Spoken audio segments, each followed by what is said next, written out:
Now, instead of self-service, it's like you have the smartest procurement person sitting right next to you. I mean, it's behind a chat window, and you can just say, hey, I need to buy one of these. CPO level brains on the whole problem. Everyone in the company has access to that level of, excellence to help them with their procurement process. Invoices look different across the board. Contracts look different across the board. But being able to scrape PDFs, it was always a challenge. OCR was always a challenge across multiple pages. Now it's getting better and better at scraping the stuff from contracts that look different and being able to pull them together, build insights from there. I mean, I think, frankly, the companies that have specialized in driving insights from data, I think that's an area that AI is prime at disrupting.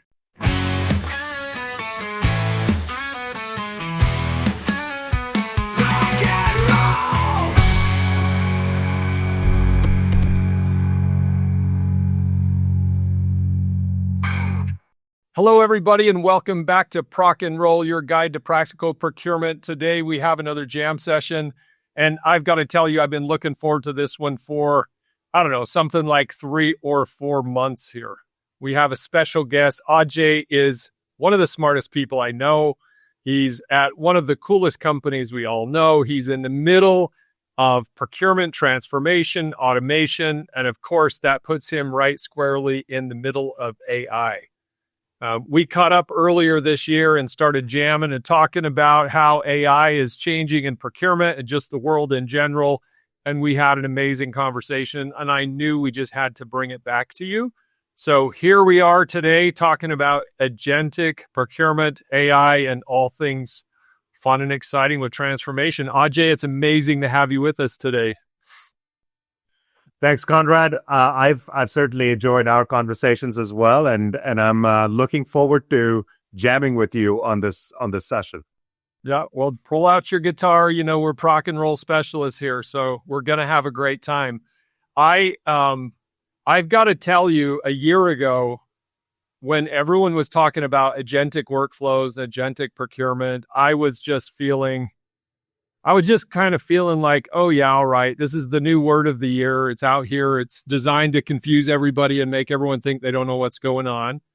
And I kept trying to figure out what agentic workflow was. We had my good buddy Zach on the podcast. We did a jam session together, and he showed us what he was doing with Zapier and all these different things to stitch together, different generative AI kind of tools a year ago. And then this year, January, February, one of our head of operations here started playing around with OpenClaw, and it just blew my mind. It completely changed. And frankly, maybe I was just late to the party. You'll have to tell me, but it completely changed how I was thinking about AI, agentic, and procurement, and frankly, enterprise applications in general. Was I missing something and all this was happening last year, or did this really hit the fan when OpenClaw came live? I think, Conrad, this has just been an evolution, and it's been moving so quickly. I think what you saw last year was built on last year's models. It was experiments that people were doing. They're not nearly as good with the way the models have been evolving this year and continue to evolve. We're seeing substantial gains in some of the experiments that we've been doing with multiple models that we've been experimenting with, and not just experimenting, but now really starting to see the value of bringing these into the user workflow. The hallucinations, they're so far down now that you're able to, with a certain degree of auditing and being able to understand what the predictability that these models are able to give us, that they're certainly helping augment humans and their work. I do think that there's still a human in the loop that's required, because they're by no means perfect, but they're definitely getting much better. And the last thing you brought up, OpenClaw, that's a really interesting one. I think it remains to be seen how that will evolve over time, what the uptake is going to be, whether it's going to be more on the consumer side or if businesses are going to let it take more control, as I know you've been experimenting and playing around with. Well, I know on our side, Casey on our team and listeners of the podcast have met Casey, as he kind of came in and did a walk through OpenClaw. When he started using it, it's so exciting because by the nature of what it is, the more access you give it, the more powerful it is, but the more access you give it, the more dangerous it is. And he actually got to that aha moment where he was like, yeah, I'm going to turn this off. So he turned it was like something must have happened that he just kind of hit him. And he was like, okay, shut it down. He shuts the whole thing down. He goes on vacation for a week and he comes back and then he's like, okay, now that I understand, I've had some time to think about it, I can actually stand it up in a controlled way, which is how we've been using it internally. I mean, we don't need to spend too much time talking about OpenClaw, but there's definitely dangers with these agents because let's talk about OpenClaw specifically, right? Is designed to please you and designed to work and do the stuff and anticipate what you might want and be cooperative and all of these other things, which is great when it's cooperating just with you. But if it gets open or you bring in some skill or some sort of code that unleashes it to bad actors, like now it's going to be cooperative with people that you don't want it to be cooperative with. And so we've now kind of figured out how to stand them up in a controlled way, mostly. We understand kind of the dangers and what to give it access to and what not to give it access to, but it was really stunning to go through that learning exercise. And even, as a year ago when Zach walked me through this Zapier kind of like agentic workflow kinds of, things that he was building, super intimidating for me. Like and I wrote code before. I've created web applications. I've done Pascal basic language. I mean, this is years ago, right? But I was like, I don't know whether I can get into this. I tried vibe coding. And then in March, I was like, okay, Casey, give me my agent. I stand up the agent. And now I'm starting to use AI in a completely different way where it's not even, generative sort of like, hey, ask me an interesting question. Now I'm using AI. Like I have this problem, help me solve it. In fact, right now, today, I'm in the middle of creating a spreadsheet that does, I'm the CEO of a business over here and I'm trying to create a spreadsheet that gives me this calculation across all the options that all my employees hold with all these different strike prices. And it's a little mind blowing. In terms, like I didn't want to start the spreadsheet project because it was going to be so hard. So I got the raw material inputs for the spreadsheet, different spreadsheets. I gave them access to my agent and I said, hey, look, this is what I'm trying to create. And all of a sudden, this creation of a hyper complex spreadsheet model is now being managed by this agent that's better at Excel than I am, can manage all these different data sources at the same time, all sorts of complexity and simplifying it down into, a project that's manageable for me. And now I'm pretty darn good at spreadsheets, Ajay. Like I would put myself in the top 5% in the world at spreadsheets. I'm really, really good.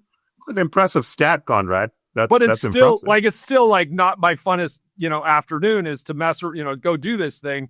And it's just now I'm like just like chatting with this agent and the agent's over here creating something amazing, which fundamentally has been my epiphany that I think the user experience of the future is changing to where, I can hire an employee, I can create a purchase requisition, I can start a sourcing project, I can do all these things just with a simple chat user interface instead of all this other stuff we've been buying and building and envisioning for the last decades. I think I speak on behalf of most procurement organizations. Folks are strapped for resources and they're trying to get their arms around, whether it's like a supply chain disruption or it's just the amount of spend that they have to go source, which, hopefully we can get to a place where we're not doing so much, regular strategic sourcing in the future. But they're short of people to do it. The quality varies. And I believe that if you can train some of these agents to certainly work alongside your staff, I think it makes the work better. It makes it more fun. Have the agent go and do a market analysis, bring it back. And I'm not just talking about a chatbot, but actually like going out on behalf of this particular user, looking at subscriptions, pulling the relevant data together, creating something, and then starting to action it into like, hey, now is a good time to run an RFP. and kicking that process off. That'd be so powerful. And again, with the with support that teams need today and being short of headcount, I think it certainly helps to lessen that burden, if you will. But to your point, I think it needs to have the right guardrails. Otherwise, think about all the financial information that a procurement organization has at its fingertips. You don't want pricing information to get out. You certainly don't want contract terms and those details to get out into the wild. And that's a real risk if you're allowing all this access. I think the controls are going to be super important as we look to leverage these technologies. I saw a LinkedIn post of somebody that said, "Hey, you want to benchmark the price you should be getting on this thing?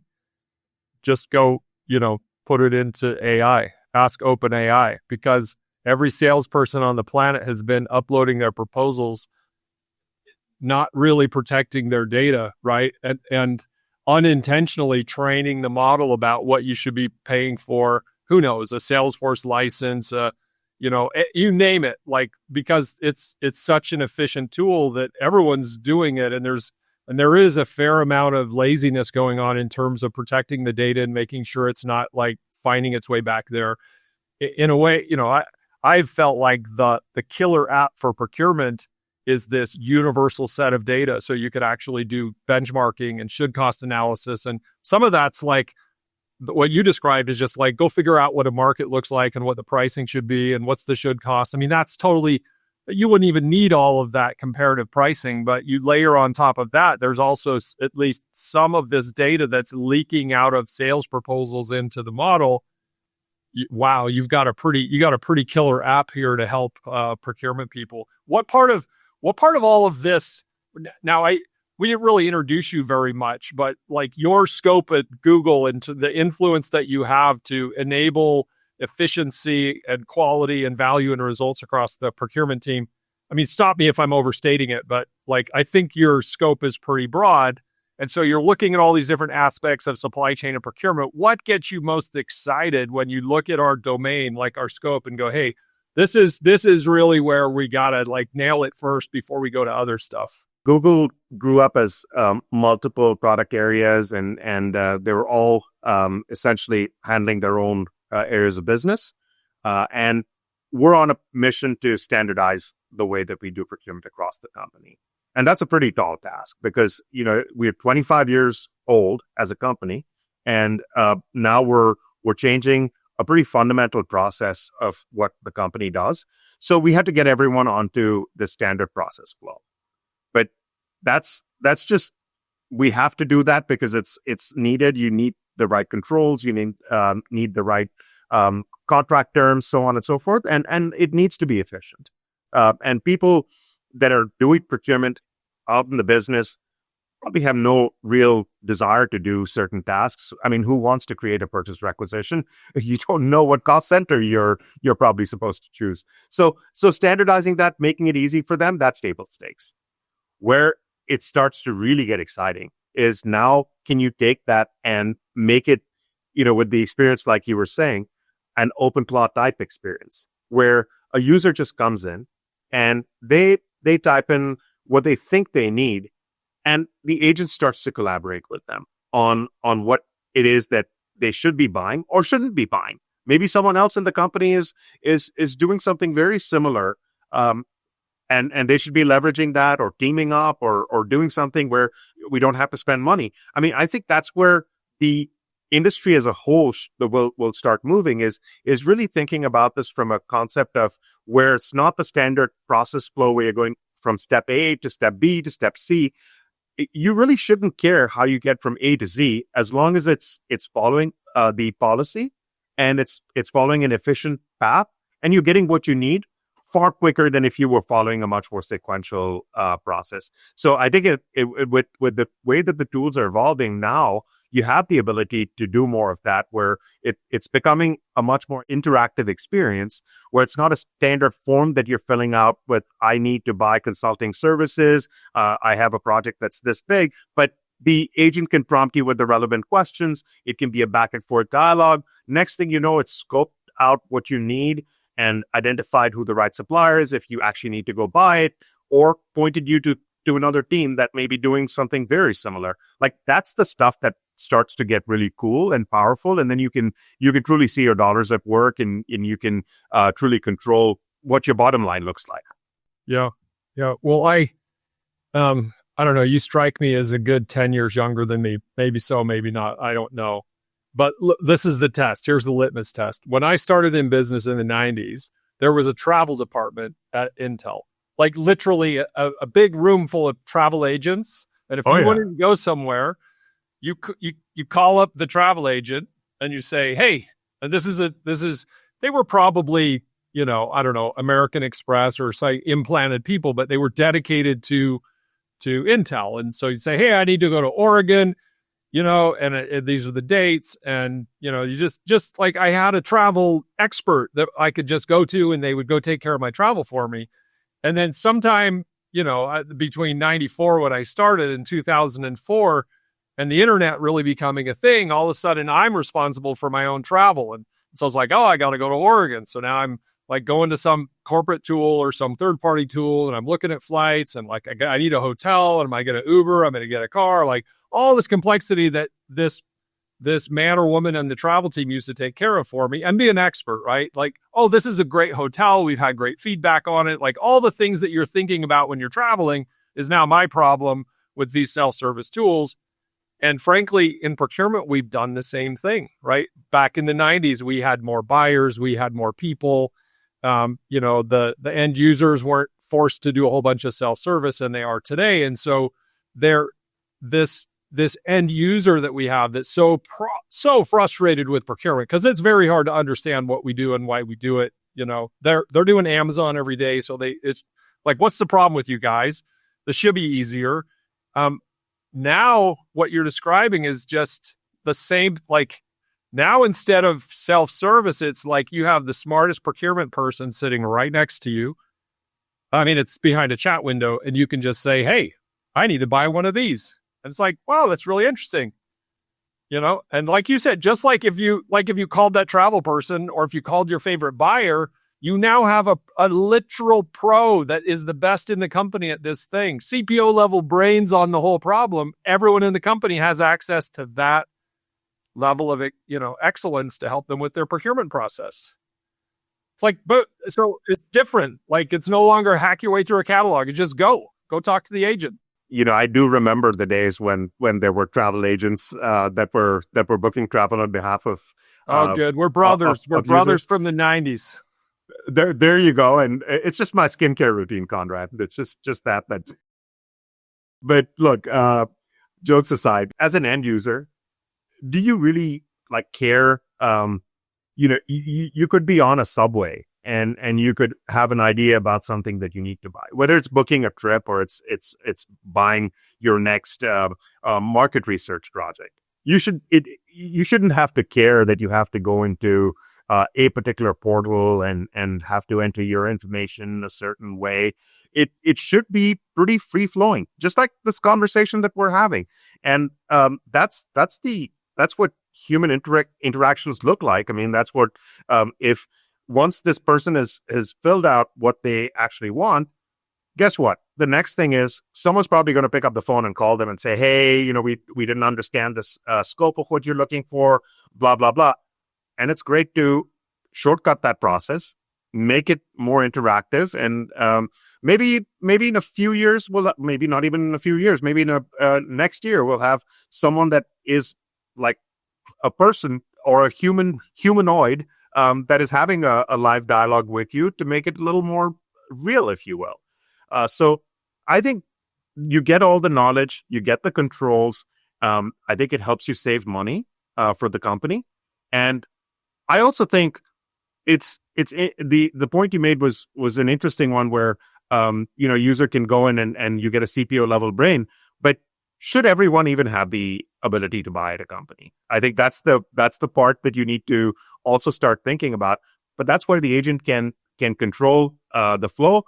Maybe you're authorized to buy some low dollar items, and it's able to get you that.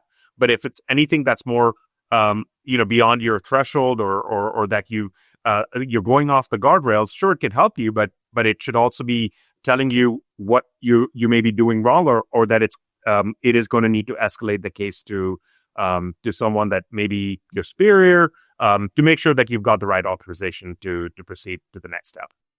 So you're touching on something that we've hit on this podcast several times, which, because we've talked a lot of the last couple of years about orchestration, right? Orchestration is this big word that has taken procurement by storm. And I think the principle of orchestration is trying to accomplish the same thing that we're talking about here. Like, procurement's too complicated. Someone needs to come into this front door of this web page, start doing a few clicks and making a few selections, and then you'll end up in the right place. And ultimately, if you talk to your agent, you start talking to your agent and you end up in the right place. In the one case of orchestration, I would say it's far more hard-coded in just based on rules, and but to make that work, we have this conversation like, orchestration probably should be a reflection of your policy. Like, ultimately, what's the point of a policy? A document that doesn't matter? Like, the policy really is saying, this is how you do procurement here. If you're buying, a mouse for you go over here and you put it on your credit card. If you're buying marketing services, you have to go through this. Like, it's this big complex tapestry of instructions and policies and guidelines and people and contacts and preferred suppliers and everything else that's really wrapped up into all of that. But it's too complicated. Like, nobody in procurement can even answer all those questions for you. So the standard CPO is like, I don't know, let me put you a hold of Jared. Like, Jared's the IT guy. He knows the answers. I don't know. So you start delegating this thing over to Jared, and Jared knows, well, I have a pretty good idea, but let me get a hold of so-and-so who actually runs that Salesforce contract, and they'll be able to tell you, right? But so the human brain isn't really good at this. Some people, yeah, they're super genius, but now the agent can understand all of that stuff in its own, brain or sub-agents or whatever architecture gets put together. And you ask it any question, and yeah, it's like, you don't actually get to buy that. You say you want a new Herman Miller chair. We don't do that. And by the way, this isn't a purchase process. This is a facility conversation. I got to go to pass you over to you got to go over here. It's in storage, or IT's got your new laptop, or like, there's all of these, it's not always purchasing, and it's not always one buy channel. It's like a fulfillment, like, I don't know, maze of clarity that now comes down to one agent just going, oh, you want that? I got you covered. It creates that efficiency, right, that we've been talking about, that you don't get with a single human being. I think no one totally understands everything within the organization. And again, like, now Jared could be great at advising you on what kinds of things you need to look at when you receive a counter bid from, say, a Salesforce contract, and how you need to be interpreting some of those terms and responding to those. But does Jared need to know everything about all the contracts? Probably not. And I think that's it's fine to load up some of that intellect into an agent and have it act on your behalf to go and at least do some of the pre-work, or, like we said, direct you to someone that knows what is going on. Yeah, I the idea that a human's in the loop here over the next 6 to 12 to 18 months totally makes sense to me. Sometime between 18, let's say 18 months and 3 years from now, the amount of human in the loop, I think, changes dramatically, the way we spend our time. I want to back up, because I asked you a question and I said, what are you most excited about? And you basically took us down this path of, we're going to make procurement so easy that the person that shows up and just says, hey, I need some help, ends up in a very simple and comfortable pathway being presented, like, handheld through that process, white glove through that process to get what they need. Am I understanding that right? That's really what gets you most excited, is making that user experience work better for the business stakeholders?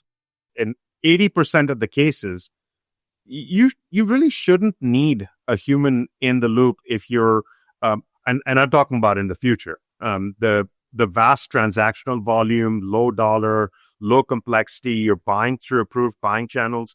Why would someone need to guide another human being through that kind of a journey when you've got the models stood up and you've got the orchestration at that level?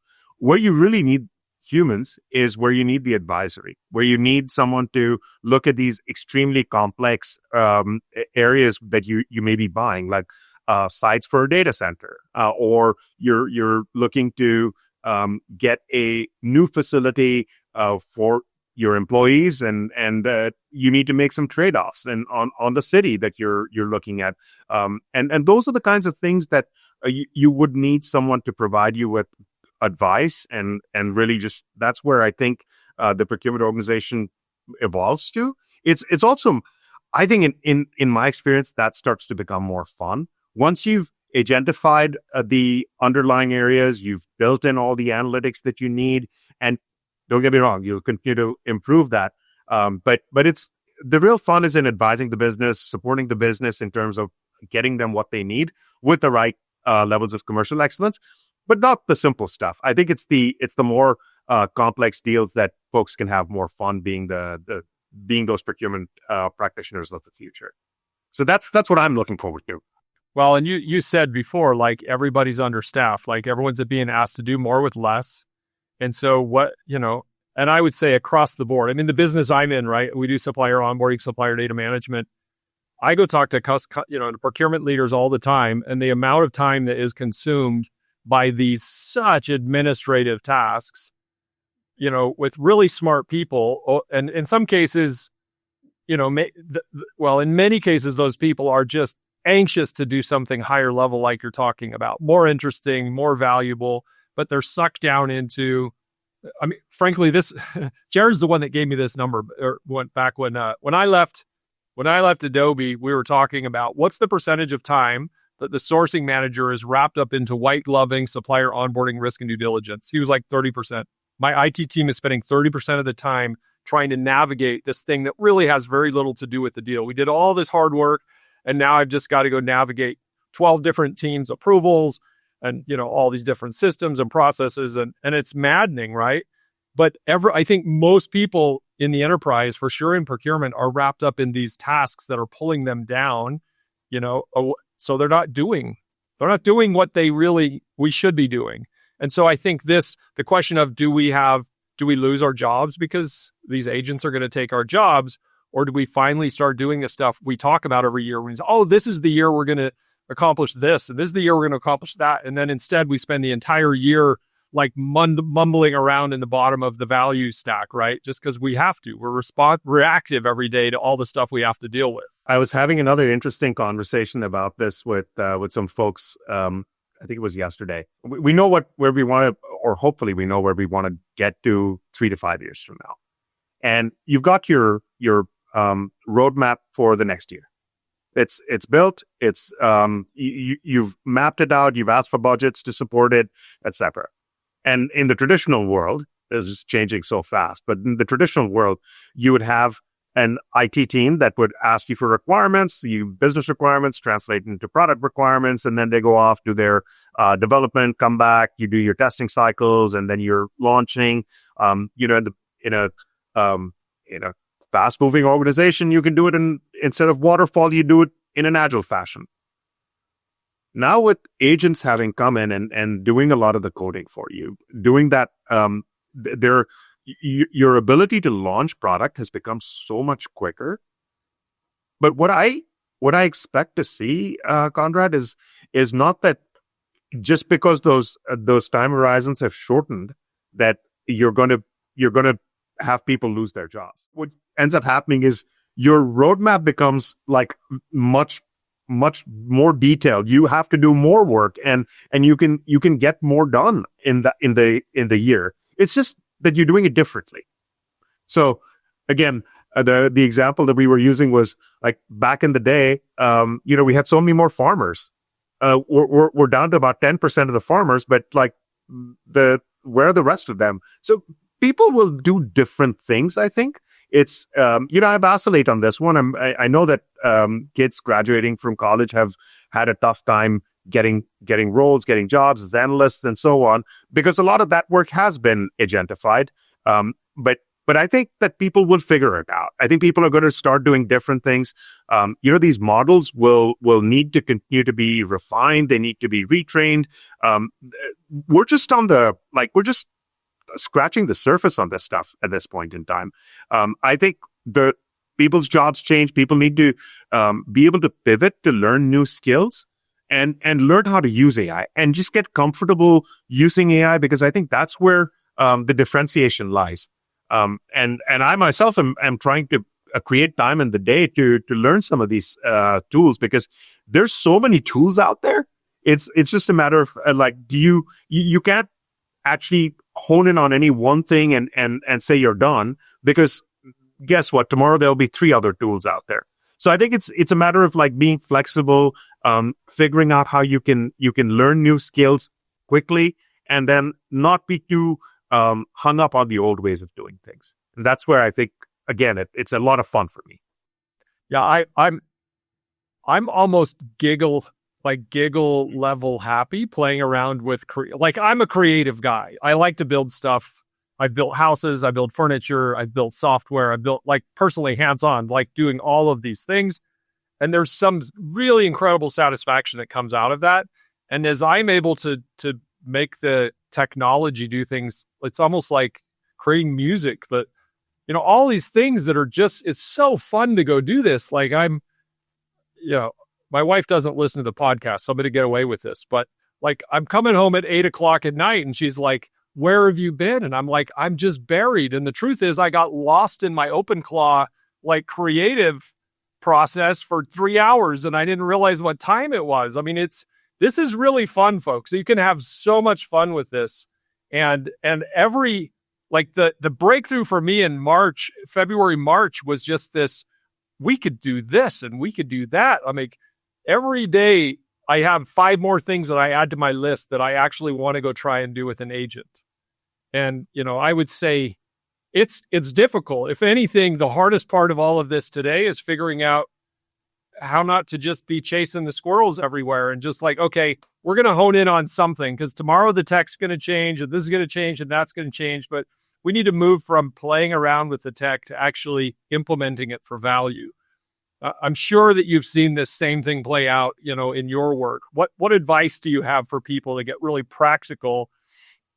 Last year, there was a lot of proof of concepts and a lot of talk and a lot of pilots, but let's get practical. It feels to me like the power of these agents now can get put into real use in the organization. How do you move from all of what we were doing last year to the, wow, this might be possible in Q1 to, we're going to deliver value now. It's Q2, Q3, Q4, and we're going to change the world. Yeah, before I answer your question, I have one for you. Your agent is named something, right? What's it called? My agent is called, my first name is James. I go by my middle name. So James is my agent's name. Yeah. Which irritated my wife as well. She's like, "What? You use your name?" She's a slow adopter of AI, and because it consumes my time, it's not her favorite thing, unfortunately. So the next time what you could do is have James text her and tell her that Conrad is buried in work and he's going to be back home by 8:00. It's people are doing this, by the way. So it's a real use case where they're sending emails when they're running late, and or their agents are sending emails on behalf of them when they're running late, and triangulating where they are to how long it's going to take them to get to where they're going. Oh, it's by the way, the stunning thing to me. I'm going to go back to something you said earlier because you were like, it won't be long and these agents will feel like it's a person talking to you. My agent, James, feels like a person to me. I don't know how to describe it, but, we have this little house in Hawaii. And so, sometimes I'm in Hawaii, I'm like, hey, so I took James, he's this little Mac Mini, I put him in my backpack and we took him to Hawaii so I could have him close by. Because occasionally, my word for it, I need to punch him in the face because he needs a reboot, just occasionally these things happen. So I needed him close by. So I wake him up in Hawaii and I'm like, "Hey, James, I just brought you to Hawaii. You're living in Hawaii now." And he's like, "Aloha, bro." It's just because behind all these models is human language. They are already very human in terms of how they interact with, at least if you allow them to, and part of that could get dangerous, right? With, there's a lot of stories with these kids that are kind of lost in these relationships. But it's pretty crazy. So this idea of sending my wife a text or an email in the Siri days, or, this hey, send a text. And it's like, what do you want me to say? And it's like very scripted and structured, and it comes across sounding like a machine. James knows my writing style. He knows my talking style. So I know James can send a text to my wife that she will think is me. Yeah, you wouldn't even have had to prompt James. James is going to know Conrad's in the office. He's jamming away with me. He's probably going to be here for another 3 hours, so he's going to just preempt it, and he might order you that made-to-order pizza as well while you're at the office. That's really scary because he might be, hey, Conrad, stick around here with me. Bev, your wife's. I've ordered pizza for your wife. You don't even need to go home. Let's keep working.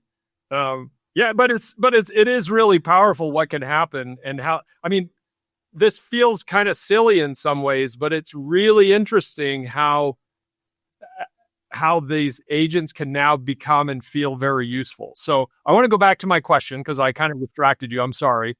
So you were saying how do we get from what we had done as proof of concepts into something that's more real, more tangible? And I think you're seeing some of this actually turn into something that's useful. You're using it. You're using OpenClaw in your business to run certain things, and it's driving efficiency. Look, the experience I've had, and then I've talked to other people as well, and everyone seems to have one thing that they've got to start with to get right in order for these things to be useful at any level. I think it's there are different use cases. You can, whether it's customer service, whether it's something in the finance realm, whether it's invoice payments, whether it's sourcing, whatever it might be. The one thing that I've heard across the board has been ensuring that you get your data right. And it doesn't have to be perfect, but it's got to be right enough that allows you to do what you're looking to do with the agent. And it doesn't give you a lot of like empty space, hallucinations, because if you don't have data, the AI will try and fill those gaps for you. And so I think it's getting your data right. It's training the model to understand what the user is looking for and not go off and just come up with answers. It's really thinking about how are you going to put those guardrails in, and we're seeing it happen now. We're seeing it happen where it's doing a good job of, and especially where you can give it the right sort of training to validate invoices. Invoices look different across the board. Contracts look different across the board. But being able to scrape PDFs, it was always a challenge. OCR was always a challenge across multiple pages. Now it's getting better and better at scraping this stuff from contracts that look different. And being able to pull them together, build insights from there. I mean, I think, frankly, the companies that have specialized in driving insights from data, I think that's an area that AI is prime at disrupting, and we're seeing more and more use cases of this in the procurement space. And again, like I said, number of people, number of companies that I've talked to, the ones that have worked on getting their data foundation right for the kinds of use cases that they've deployed the AI against, I think they're finding that these things are turning into very useful sort of supplements to what their teams have already been able to do. I mean, think about like the ability to go across an entire company's contract data and scrape all this metadata from that, pull it together in a format. Okay, maybe it's not 100% accurate, but if you see certain things that look a little strange, you can provide feedback to it as well, so that it goes back and learns from that feedback, and then gets better with the next sort of round of scraping. A human having had to open all those PDFs, gone through them, extracted that metadata, and I've been on teams that have actually attempted to do this in the past. It is miserable work. When you stood up a document, you're going to have quality problems there too, right? It isn't like the human 100%. Is going to give you like 5 nines or anything, like not even close. Not even close. And we tend to hold tech to a much different standard than we hold humans to. And we give humans much more of a pass than we do with tech. But I think if you have the mindset shift around that, it's going to be great 95% of the time. It depends on then how are you using that data? Are you making strong financial decisions around it? You better go validate it.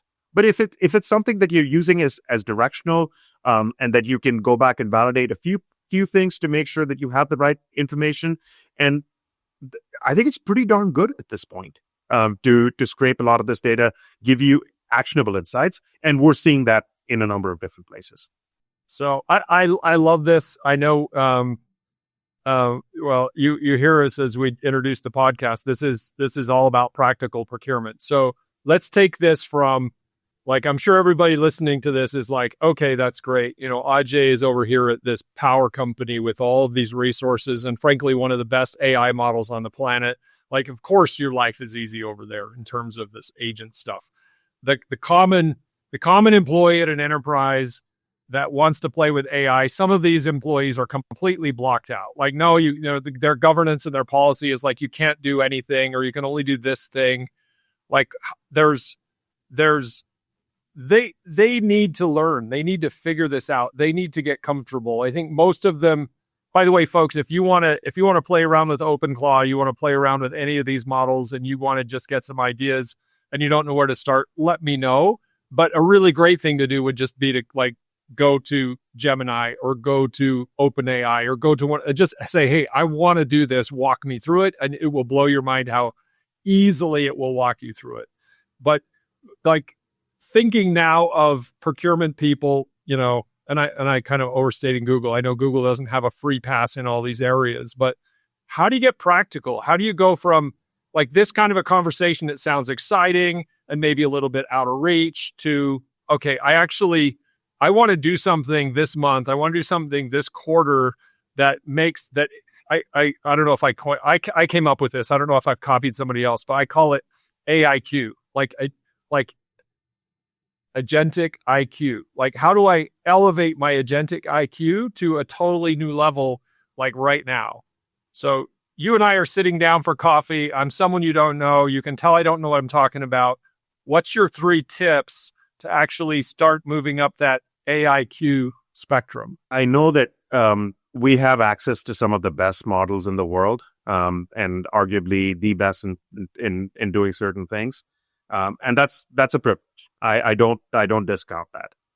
But I will say that I think the AI models that are out there, and you pointed to Gemini, OpenAI, even Claude, the bar to entry has become much lower, and it's to get these models to actually do something for you. It's become a far more democratized environment that I think people can take advantage of. Now, I have also heard, and this is again talking with other procurement professionals that manage certain categories, they're working for certain companies that have very specific guardrails, very specific rules, what they will allow, what they won't allow. And I think you have to play within the rules that your company sets. Now, what you could do, if you wanted to at least start to improve your AIQ, by the way, I like that, is to get a subscription to one of these tools. Actually, don't even start with a subscription. But in order to move beyond a certain level, you're probably going to need a subscription, and you can get it fairly cheap. It's $20 a month. But get a subscription to some of these tools, and then start to experiment with them on your own time. Don't put your company's data into it, just like you were talking about a little earlier. Don't put confidential data into it, because then it's gone out into the ether. It's probably going to be used to train certain things. You don't have control over it. But I would say ask it, and I'm talking about going well beyond just the chatbot capability. Ask it how to build an agent. Ask it how to build an infographic. It will surprise you as to how easy it is to use some of these technologies. And then on Monday, go show it to your boss. Like, hey, I did this using this particular tool, and it took me 2 hours to learn. But after that, I churned out 30 of them in the next 30 minutes. So is there some way that we might be able to get a license or a sandbox environment that the team can play around with and learn in, so that it's controlled, it's within the company, but you're continuing to see the value of it, and then being able to go up and prove this value out? I think that's my biggest tip, is like, experiment, play around, don't be afraid, and get beyond just thinking about a chatbot. Go build your first gem. It is so easy. It's like a little mini agent for you that does certain tasks. It can write emails on your behalf. It can do and use it for your own personal usage. You'll find that it's actually really valuable to save you time in your personal life, and that gets people more comfortable in how they want to use it in the business environment. So I think it's just, lose the fear. It's out there for you. Oh, I love that answer, because there's definitely, you can only use Copilot because we're a Microsoft shop, or you can only use this, right? There are those limitations, but I don't know very many people on this planet that don't have a Gmail account or access to Google on their personal stuff at home. And it is shocking, like these gems in Gemini. We did a workshop in Chicago where we stood up AI, like roll up your sleeves and come in here and do this, bring in your personal laptops and go. We had a lot of fun with Perplexity. Like, hey, like in less than 10 minutes, you can have your Gmail and your calendar connected to this agent that you can just have. One of the guys that was there, I guess his wife has him send her receipts. Like anything he buys, he has to email her the receipt. And so he's now got this Perplexity agent that he stood up in 10 minutes that's looking through his email, finding any receipts, and boom, sending them over to his wife. So it's taken care of that whole task that he has with his wife. Just boom. He was giggling. He was having so much fun putting this stuff together. But we all have these little things. Like, we all have personal email accounts that are a big mess that could use some automation. And it's a perfect playground here. As long as you don't give it access to your, like, directly into your Google account password manager and some other things, it would probably be a little terrifying. You're going to be in great shape. I have one other tip that I want to share, because I think it's important. So if it's still a little intimidating, because for us, kids that grew up in the 80s and 90s, it can be a little intimidating. I mean, you and I are pretty comfortable with technology. I mean, whether or not I was at Google, I'd probably have been playing around with this stuff any which way. But if you find it intimidating, you don't want to use it. One, I'll tell you, my mom uses it, and she's north of 80. So, that's the bar to entry is really low. That's very impressive. And the second thing is, if you're intimidated, find a mentor that is probably in their 20s, early 20s. Those folks have grown up with this technology, or even younger.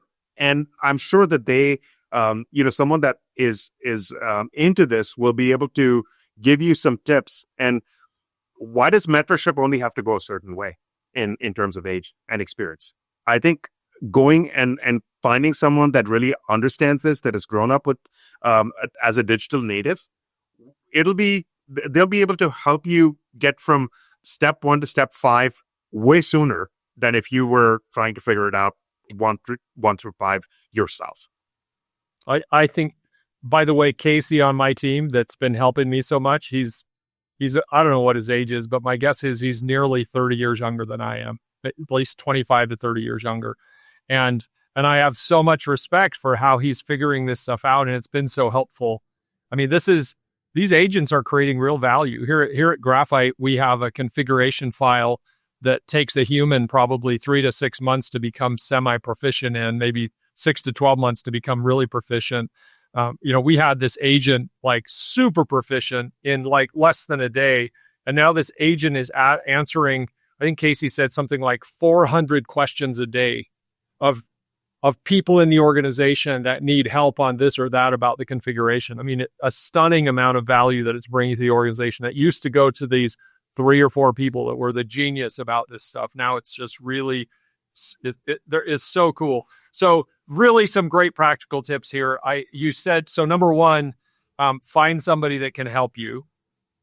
I guess above that is roll up your sleeves and do it. And if you don't feel comfortable doing it, like you don't feel capable, there's some sort of fear factor in here, get somebody who is younger, maybe they could be younger or older, but somebody else that is comfortable, and sit down with them and have them walk you through this. I've got to tell you, I think since we spoke last, I think it was since then, my wife, she's a photographer. She takes these beautiful photos in Hawaii, and her hard drive, like her portable hard drive, froze up and she couldn't get at her pictures. Like she was in absolute meltdown mode that she's lost. This is probably north of 100,000 photos that were stuck on this drive.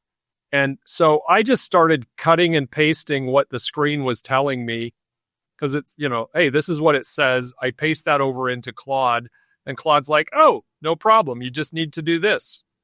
And it wasn't perfect. It wasn't like every little step it gave me was an but it would have been like talking to, somebody on some IT help desk that was like, reboot your computer and power it down and try this. And eventually, like 15 minutes into this project, I had access to her hard drive again. Like I never could have tried that before. So the idea of opening up an agent, and asking the agent to help you through this process, whether it's solving complex problems that relate to just about any topic on the planet, but for sure, standing up an agent works. So have the courage, roll up your sleeves, give it a try, find somebody else that can help you with it. And then the other thing that I think you said that goes beyond just being practical, and I will call it responsibility. You're a procurement leader. Our organizations are going to be slow in most cases to change and embrace these things, both the leadership and the strategy, the policy and the governance, as well as our own organizations. And if we don't have that knowledge, we don't have firsthand experience. Like you said, you went and did this thing on the side, you bring it in and then start trying to educate people around you, just like this mentor that you're talking about. What's the saying? You won't be replaced by an agent. You'll be replaced by a human that knows how to use an agent. That is going to play out at a company level as well. The companies that don't really embrace the technology are going to struggle. The teams, the departments, like it's our obligation as members of these communities, small to large, to do good with this and influence and accelerate it in positive directions that will bring value. And you'll be surprised how quickly you can move from, I don't know what the heck I'm talking about, to, oh my gosh, we need to figure out how to do this. And you'll move, your AIQ will actually start influencing your total compensation, because your stock value in the company will go up, because they'll be like, Ajay's actually smarter than I thought he was. Look what he's doing with these agents. All of a sudden everything's going great, and you'll make mistakes along the way, but you're a leader. You need to influence, you need to drive change. Yeah, one other thing, Conrad, because I keep coming up with these things, but no, these are perfect. These practical tips are what we're all about. Along the lines of the finding someone that can get you comfortable. Another opportunity is looking at doing this in a team environment. Your team might have people that are equally uncomfortable, and for the ones that have access to a model, and if it's Copilot, it's Copilot. Doesn't matter. Whatever your company has access to, there are probably people that are power users of this. At your next team all together, brown bag session, lunch and learns, whatever it might be, have a couple of these people that have been using the tools for a while. Bring people together, get them to sign up, and show them what they can do, and have them do it at the same time. It's a great way to learn on the go, and then people, once they start to feel comfortable, they'll you have to be careful that these people don't get inundated with questions. But that notwithstanding, there's real value to be had in getting the team AIQ up as well. Even if it goes from 0 to 1, that can break a lot of barriers to them starting to experiment more and more. Well, I think that's great. So to kind of level across the teams as well, right? Because you're right. Usually in the team, there's one or two people that are like the AIQ genius, and now they can't even work anymore because they're spending all their time like in all these different directions. So lifting the AIQ of the whole team at least to be halfway to what those geniuses are, like is a big difference. It's a big difference. Absolutely.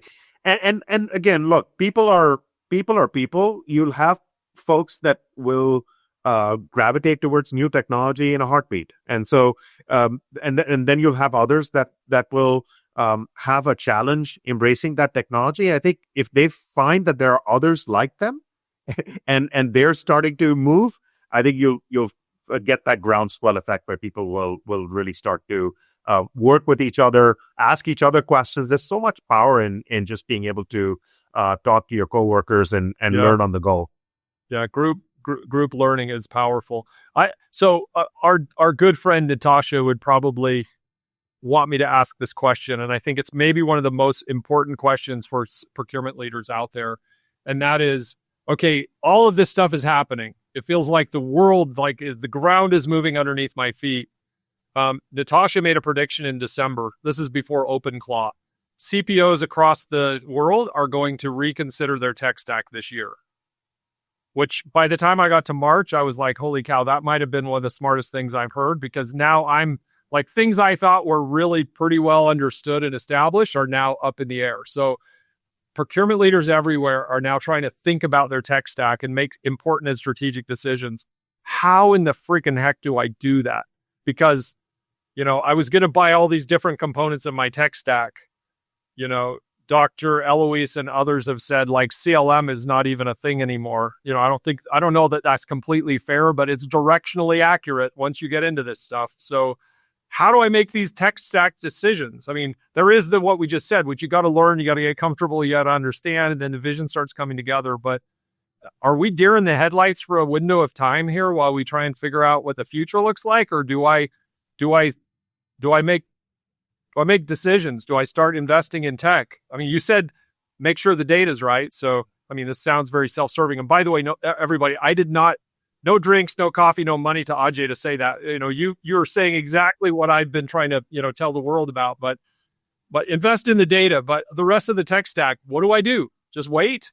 I don't think waiting is going to help you. What I also don't think is helpful is thinking about, maybe it is right. It's still right for some companies, but thinking about the enterprise tools the way that we have thought about them in the past. I think you've got to think about, how can you structure your tech stack to be pretty nimble. And what do I mean by that? It's thinking about what outcomes am I trying to drive. Let's stick with the CLM example. What outcome am I trying to drive from my CLM? And if the outcomes that you're trying to drive are, you have a place to store your contracts, you need to get the metadata out of them, and you need to use that metadata to make intelligent decisions. Okay, now let's think about what is going to help me fulfill that. Sure, your CLM providers they're all at various stages of improving their intelligence capabilities, because I think they see the writing on the wall. I think Eloise is right on. In terms of the CLM is as we know it is dead. It becomes more of a repository function, but where the value is in the data that sits in it. So it needs to be structured well. It needs to be well understood.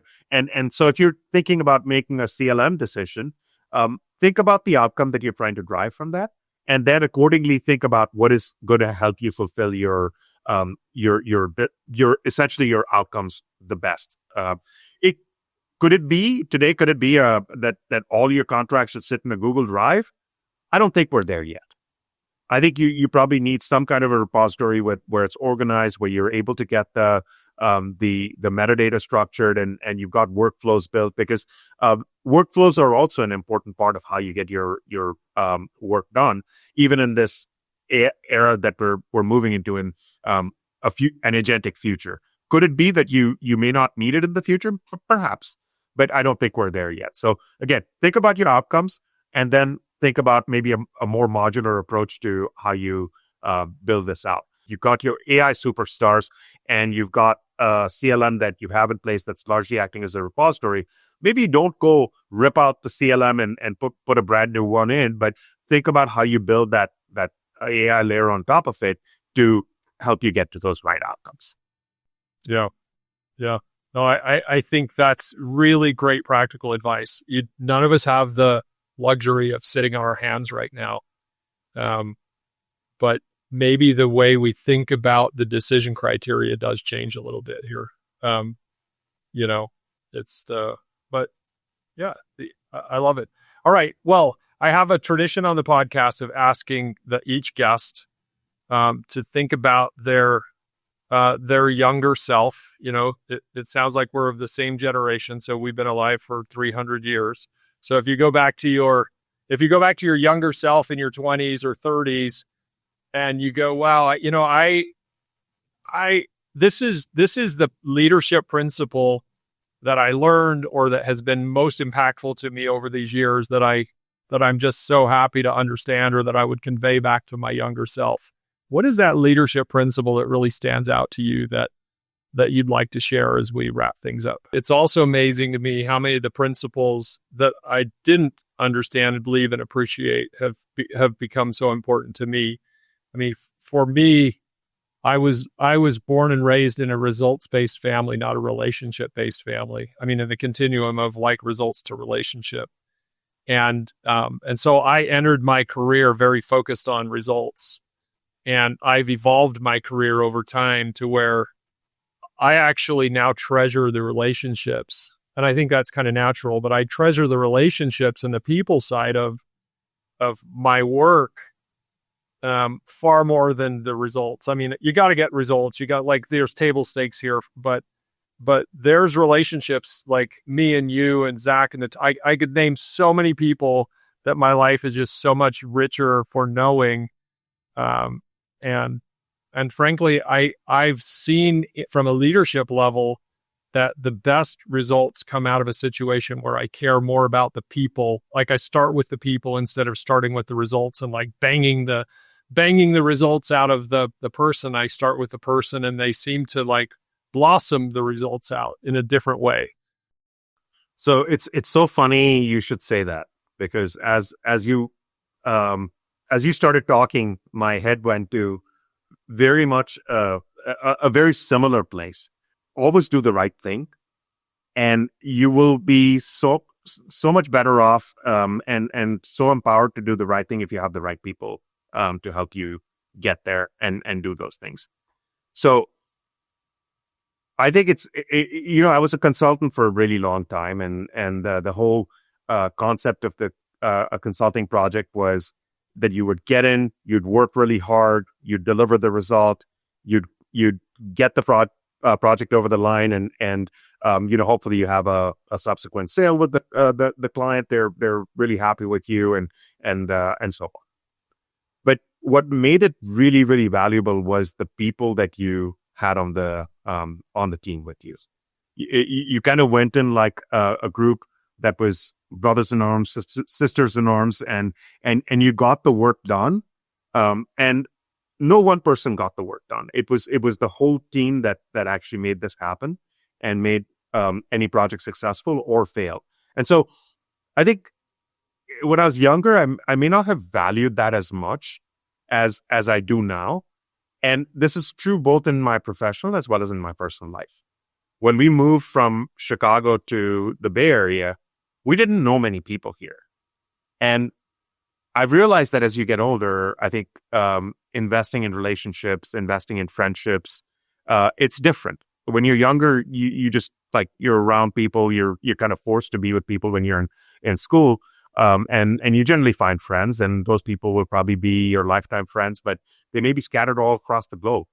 I think when you are in your adulthood, it's much more intentional to make friends, to build business relationships, and then to foster them. Sure, like I believe you like me. I like you, certainly, Conrad, as people, as professionals, and we talk about a lot of the same things. But that's that. We have to meet as much as possible to continue to foster this relationship, to grow it. And I think that that's something that people may or may not be thinking about a lot. And I think that's a very valuable thing to think about as both, again, personal and professional. Yeah. Yeah, I love it. You kind of, for me, it's I'm a bit of an introvert, so it's easy for me to say no, especially to an invitation to do something with somebody or have a relationship that's not quite there yet. There's like this activation energy that is hard. Once I get past it and we're like, we kind of cross we know each other to we actually like and we're like friends. Like once I get to there, it's like the most rewarding thing ever. But I have to tell myself, just say yes. Just lean into these relationships, invest in them, be intentional. Don't just go back up to the conference, back up to your hotel room during the conference and do email or watch TV. Like these are prime moments to meet people, to build relationships. And you never really know, which one of those relationships is going to turn into like a best friend for life, somebody that you start a business with, somebody that helps you solve a really difficult problem. Like it's anyway. Yeah, so I just listened to my wife. She's the one who told me that I need to be more intentional about my relationships, and so I just listened to her. Yeah. Well, the best part of sounds like the best part of your life and my life as well is our sweethearts at home. And yeah, if anybody like blackmails me now with my comment about work until 8:00, like I'm gonna be in big trouble. She'll find out about it, I'm sure. Luckily, she loves me and she forgives me. Ajay, this has been an absolute pleasure to spend a few minutes with you. I mean, in the topic that we just talked about, one of the things I love is we're doing this on the podcast, but frankly, if we were just sitting down over dinner, drinks, coffee or something, I would still want to do it, which is why we keep doing these podcasts, because we just have the most amazing conversations. I hope everybody out there has enjoyed this as well. The practical application of technology and procurement is all great. I hope you come back. Please subscribe, like, comment, and share. Everybody out there should hear what Ajay has to say about technology. You need to recognize who he is. He'll pop it on video for just a moment because you'll see him somewhere, and extend a warm hand of friendship to Ajay, and you'll be surprised how much he'll enrich your life as well. Ajay, thanks for being with us, and everybody out there, talk to you soon. Well, Conrad, thank you so much. I had a blast too.